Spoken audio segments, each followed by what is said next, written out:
Personat që shikoni në këtë video të bërë virale janë pronari i Luanit dhe miku i tij që kujdeset për ta ushqyer.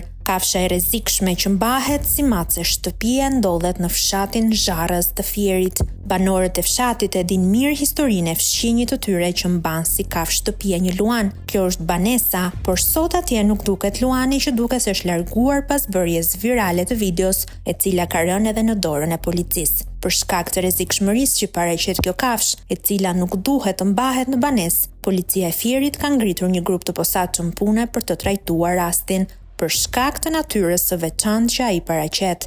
Policia po bashkëpunon me autoritetet përkatëse për të marrë masa urgjente që sigurojnë jo vetëm largimin e kafshës nga ambienti i banimit, por dhe ndëshkimin e përgjegjësve sipas ligjit.